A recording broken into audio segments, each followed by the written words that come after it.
খোকসা কুমারখালী আসনের ধানের শীষের মনোনয়ন প্রত্যাশী বাংলাদেশ জাতীয়তাবাদী কৃষক দলের কেন্দ্রীয় অন্যতম সদস্য হাফেজ মোহাম্মদ মঈনুদ্দিন আজ কুমারখালী উপজেলার চাঁদপুর এবং পান্টি বাজারে তারেক রহমানের ৩১ দফা রাষ্ট্র মেরামতের লিফলেট এবং বস্ত্র বিতরণ করেন।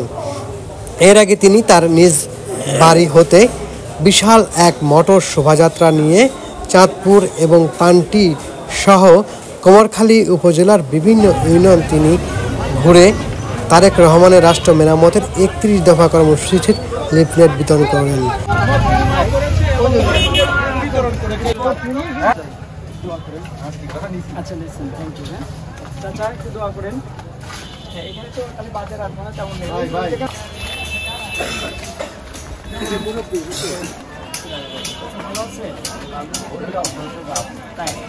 আমার জন্য ধানের শীষে ভোট দেবেন না।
প্রিয় ভাইরা, আমি আজকে আমার নির্বাচনী আসন কুষ্টিয়া ৪ আসনের এই খোকসা এবং কুমারখালী যে আসনটি, এই আসনের মধ্যে পান্টি বাজার এবং এখানে চাঁদপুর যে বাজার এবং সামনে কুশলী বাজার, এই বাজারগুলোতে আমি বস্ত্র বিতরণ করছি এবং আমাদের ভারপ্রাপ্ত চেয়ারম্যান জনাব তারেক রহমানের পক্ষ থেকে আমি যে ৩১ দফার যে লিফলেট প্রণয়ন হয়েছে, এই লিফলেটটা আমি সাধারণ মানুষের কাছে আমাদের ভারপ্রাপ্ত চেয়ারম্যানের পক্ষ থেকে আমি এই মেসেজটি পৌঁছে দিচ্ছি। এবং সামনে যে নির্বাচন ২৬ ফেব্রুয়ারির যে নির্বাচন, এই নির্বাচনে বাংলাদেশের সাধারণ মানুষ যাতে ধানের শীষকে ভোট দিয়ে তারেক রহমানকে বিজয়ী করে, আমি সেই লক্ষ্য নিয়েই আমি মাঠে কাজ করে যাচ্ছি।